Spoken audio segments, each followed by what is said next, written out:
Would you read something for us from Why New Orleans Matters? Sure. You know, it's, as a little prelude to this, it's so moving hearing you talk about the way people helped each other in the aftermath of it. And it was so much the case in New Orleans as well. And as we know, you know, after the storm, for a while after the storm, now it sounds as if you got a lot of help fairly soon, which was a blessing.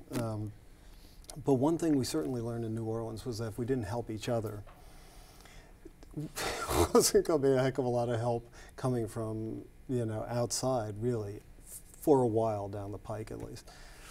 And, you know, of course, the problems that we had in New Orleans were, you know, exponential in terms of the scale, the scale of the infrastructure, the scale of the actual technical problems, just the wiring of a city, the plumbing of a city, the drainage of a city, the questions of relocation of 500,000 people or close to 500,000 people.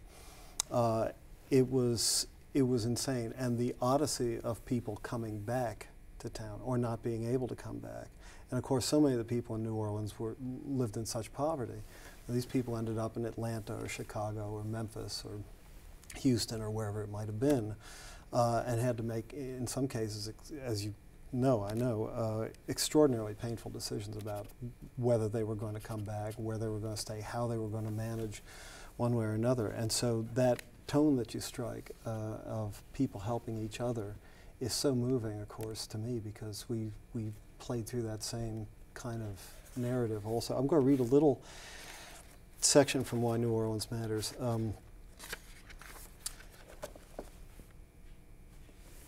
When we came back about 2 weeks after Katrina, and I came into the city and had the experience, my own house, my better half has a house in one part of the city, and I kept a house also in another part of the city.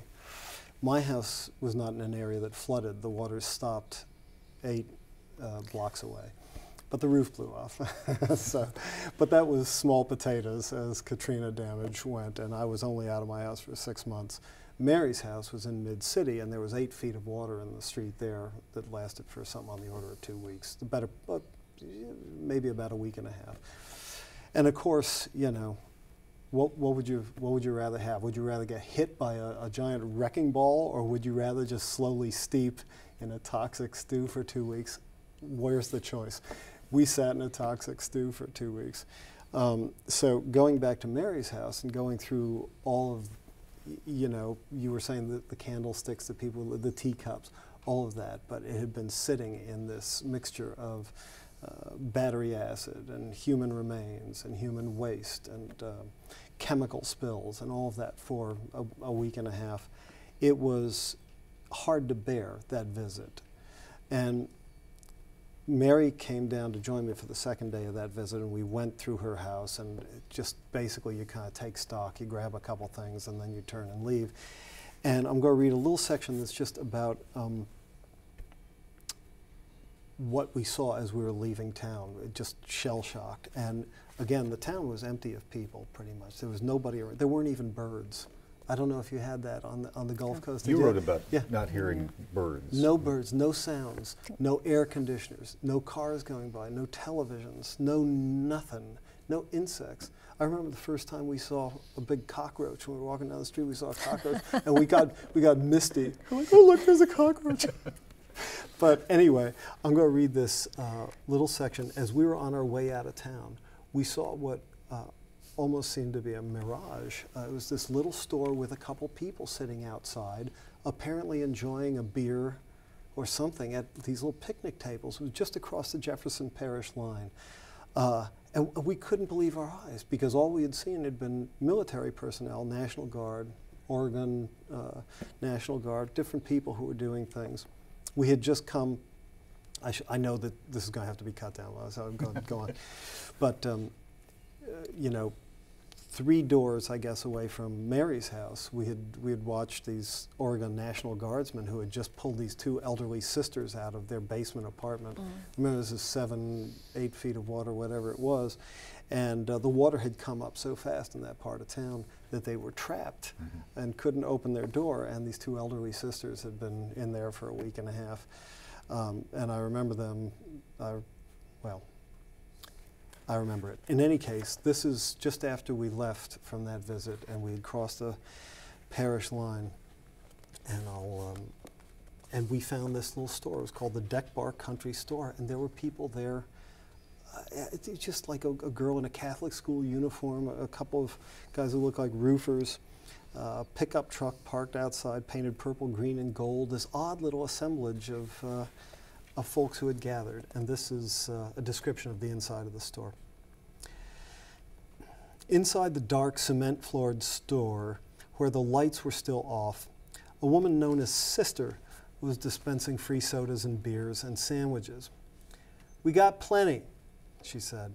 "We never know what we're going to have, but we'll have something. Have a sandwich. There's beers in the ice chest if you want one."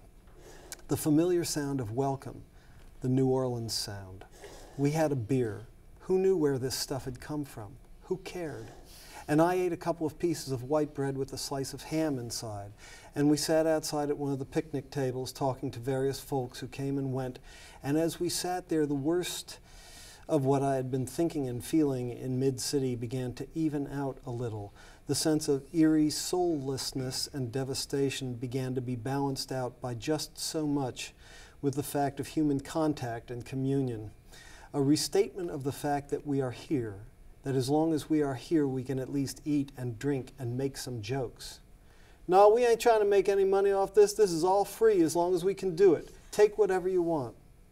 Just to sit outside for a while and share the fact of that moment with some other people was enough to relight that pilot light that had blown out for about a half hour in mid-city. There was that echo from somewhere of thank you. Thank you for this sandwich and this cold drink, and for the voices of these other people all around. We sat there for the better part of an hour, and by the time we left, our spiritual gas tank, which had been below empty, had filled just enough to carry us the next leg of the trip at least.